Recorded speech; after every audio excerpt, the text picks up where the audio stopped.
Bonjour et bienvenue dans Réflexion naturopathique. Vous vous intéressez à la santé, aux médecines alternatives, vous cherchez à améliorer votre hygiène de vie, à acquérir les outils pour devenir acteur de votre santé, mais vous vous sentez parfois perdu au milieu des informations contradictoires que l'on trouve dans ce domaine. Alors bienvenue sur Réflexion naturopathique, le podcast qui apporte un éclairage nouveau et approfondi sur les questions de santé, de bien-être et de développement personnel. Dans le dernier podcast, nous étions posé la question de savoir comment nos minéraux étaient plus facilement assimilés et sous quelle forme ils étaient assimilables par nos cellules. Et nous avions conclu que la forme la plus assimilable était bien sûr l'état organique que l'on trouve éventuellement dans les êtres vivants puisqu'ils sont sous forme chélatée. Je vous renvoie donc à ce premier podcast pour comprendre aujourd'hui quelles vont être les formes, les nutriments, les compléments, les aliments qui vont nous permettre d'apporter à notre organisme des minéraux sous une forme qui va les rendre les plus assimilables possibles, du moins nous permettre d'en retirer un bénéfice qui soit maximal. Alors, la semaine dernière, j'avais montré qu'il était difficile de croire que l'on pouvait combler nos carences minérales en buvant uniquement de l'eau minérale. Si c'était le cas, d'ailleurs, j'expliquais qu'il suffisait de sucer des cailloux ou de la magnésie ou de boire de l'argile pour bénéficier de quasiment tous les apports en minéraux dont nous aurions besoin. Or, ce n'est pas le cas. Et un argument en faveur de cela, d'ailleurs, c'est que l'assimilation des minéraux inorganiques au niveau intestinal est très faible et se vérifie lorsque vous allez consommer, par exemple, une eau laxative qui est très riche en sulfate ou en chlorure. Par exemple, lorsque vous consommez par exemple du chlorure de magnésium, qui est donc une charge minérale très importante, ce dernier a un effet très fortement laxatif. Je l'utilisais d'ailleurs moi quand je faisais des compétitions d'haltérophilie pour être au poids. D'ailleurs, vous connaissez aussi tous les propriétés laxatives de l'eau départ, qui est réputée et prescrite d'ailleurs pour cela, pour ses effets laxatifs, anticonstipants. Et c'est sa teneur d'ailleurs très, très importante en minéraux, en certains minéraux, qui fait qu'elle a ces propriétés-là. Donc ces minéraux ne sont quasiment pas absorbés puisqu'ils ont un effet laxatif et qu'ils sont rejetés au niveau intestinal. Alors il y a bien sûr d'autres composantes dans le pH de cette eau, etc., qui font que ces minéraux ne sont pas correctement assimilés. Quelles sont les formes sous lesquelles vous devriez chercher vos minéraux pour une assimilation optimale? En tant qu'être hétérotrophe, nous avons vu que vous ne pouviez pas tirer un grand profit des minéraux dits inorganiques comme ceux apportés donc par les eaux minérales. Alors, nous allons donc chercher dans trois grandes sources, on va dire d'aliments ou de nutriments, qui vont être à privilégier pour avoir un apport optimal. La première grande source minérale assimilable, de minéraux assimilables, est sans doute la plus évidente. Ça reste donc les plantes, voire les produits animaux ou les sous-produits animaux qui en contiennent aussi de bonne qualité. Alors, quand je dis les plantes, bien sûr, ce sera prise de préférence crue, même si elles contiennent beaucoup de cellulose, puisque consommées ainsi, vous n'avez pas une déperdition, une précipitation des minéraux. La cuisson, par exemple, précipite une partie des minéraux et une partie d'entre eux donc, se retrouve inaccessible dans l'eau de cuisson. Même si vous buvez cette eau de cuisson, ils sont dans un état qui ne permet pas une meilleure assimilation. Néanmoins, dans vos plâtrés de légumes cuits, vous trouvez des minéraux qui restent relativement assimilables. Une cuisson bien sûr à la vapeur ou à l'étouffée préservera davantage les nutriments tout en neutralisant une partie des lectines, on en a parlé dernièrement, ces antinutriments qui limitent l'absorption minérale. Et nous verrons donc tout à l'heure aussi quels sont les antinutriments qui empêchent l'absorption minérale. Ensuite, les produits animaux sont aussi une bonne source de minéraux, même si l'équilibre, comme on a dit, magnésium, calcium, par exemple des laitages ou l'apport excessif en fer des viandes, peut être un inconvénient dans l'assimilation d'autres minéraux ou des processus d'oxydation. Donc après, ça c'est d'autres problèmes, mais le niveau d'assimilation des nutriments, des minéraux dans les produits animaux est excellent. La deuxième source naturelle de minéraux assimilables par l'organisme est le phytoplancton marin pour l'eau de mer par exemple. Alors ce phytoplancton, qui est la biomasse la plus importante sur la planète, grâce au processus de photosynthèse, module tous les minéraux existants et les transfère à l'eau de mer. Le zooplancton, donc les parties animales du plancton, s'alimente de ce potager biologique marin dit naturel, en créant à son tour une masse d'éléments biodisponibles pour nous, l'organisme humain. Ainsi, l'eau de mer apporte la totalité des minéraux et des éléments traces nécessaires à la nutrition cellulaire de manière biodisponible et sans antagonisme avec d'autres minéraux, en raison de leur concentration qui est analogue à celle de nos liquides internes, plasma. C'est d'ailleurs pour ça qu'on appelle les ampoules d'eau de mer le plasma marin. Alors c'est bien sûr Quinton qui a développé cette formule il y a plus d'un siècle, où il revitalisait des personnes, des enfants qui étaient dans des états d'élaborement, de dénutrition importants, à une époque bien sûr où on ne s'alimentait pas correctement tout le temps, ou alors suite à des maladies. Alors il utilisait cette eau, ce plasma marin filtré qui avait été travaillé en injection, en filtration interne, pour pouvoir apporter directement sur le plan sanguin ces minéraux-là. Alors aujourd'hui, il n'y a plus personne qui fait ça, même si ça mériterait d'être remis au goût du jour. Mais il est possible d'assimiler les minéraux de l'eau de mer, bien sûr filtrée et cherchée dans des vortex à des distances particulières lorsqu'elle n'est pas polluée, bien sûr, et une fois diluée dans des dosages particuliers. Voilà, donc je ne vais pas revenir et développer cette notion-là, mais sachez qu'il existe de nombreux produits de plasma marin qui sont très intéressants. Troisième façon de consommer des minéraux assimilables, c'est de les trouver sous leur forme préemballée. Et là, ce sont les laboratoires de compléments alimentaires qui vont vous les fournir.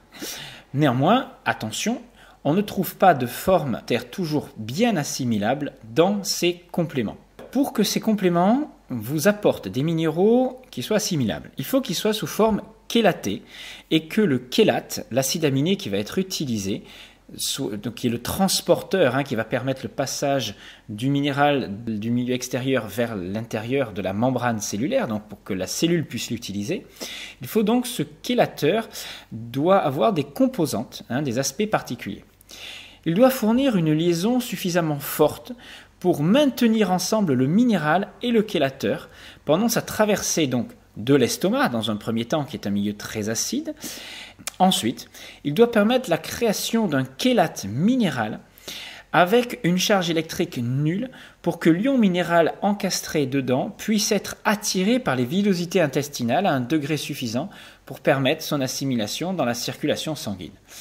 En gros, il faut que le chélate soit capable de supporter l'acidité de l'estomac et de faciliter l'absorption au niveau intestinal. Pour chaque métaux, donc minéraux, oligo-éléments, il existe des transporteurs plus ou moins performants. Quand on vous vend du magnésium marin, il est vendu sous sa forme naturelle de magnésium obtenue par l'évaporation de l'eau de mer. Il s'agit en fait d'un mélange de sels inorganiques avec des teneurs variables en éléments chélateurs, par exemple de l'oxyde, de l'hydroxyde, du chlorure, du sulfate. On vous vend par exemple de l'oxyde de magnésium. Mais sous cette forme, l'assimilation est très peu performante, sa biodisponibilité est très faible.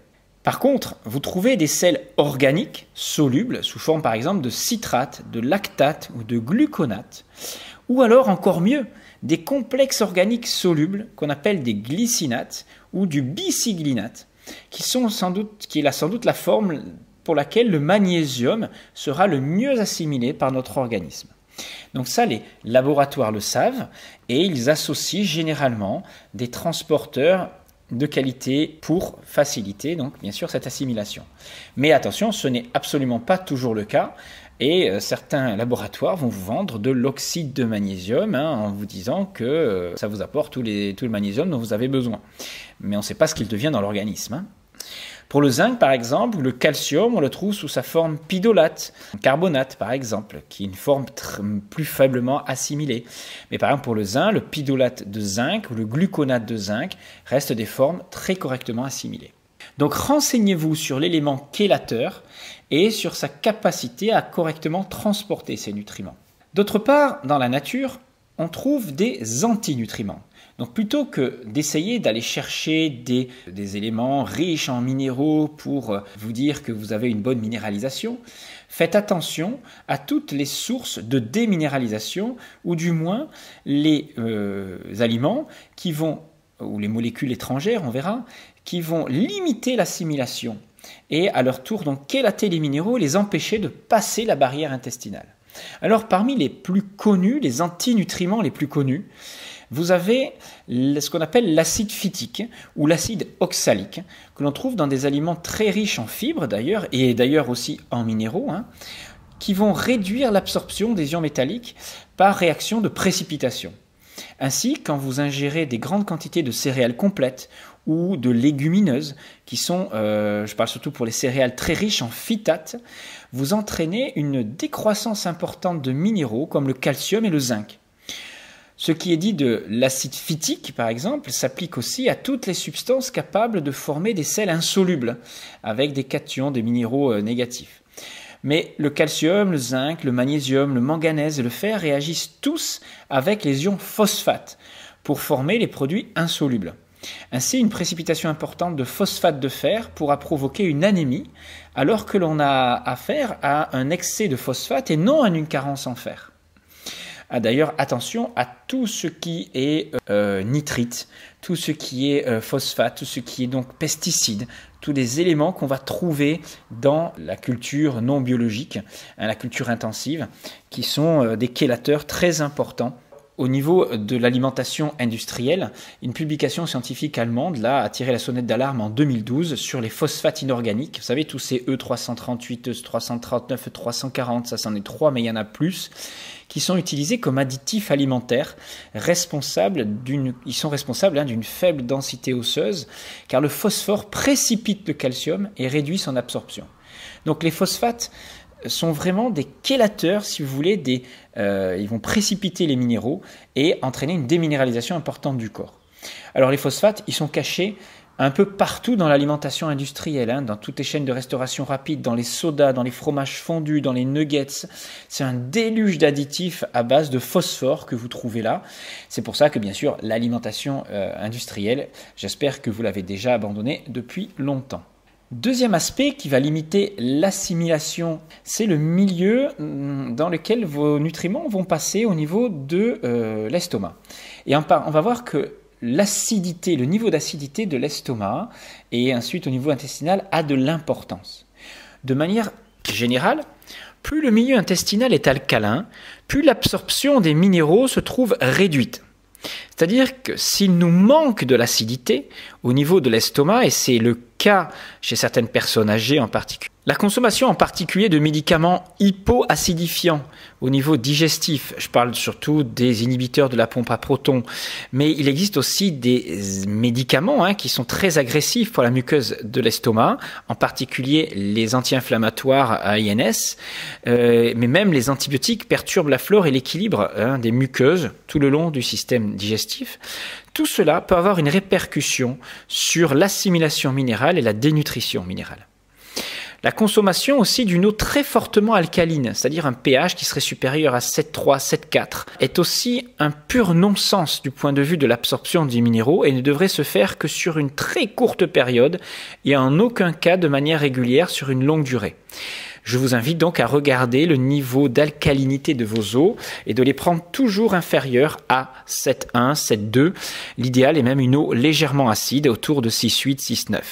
Ensuite, vous avez les métaux lourds qui sont une pollution qui entraîne des perturbations dans la fabrication de protéines de transport. Vous savez, ces fameux chélates.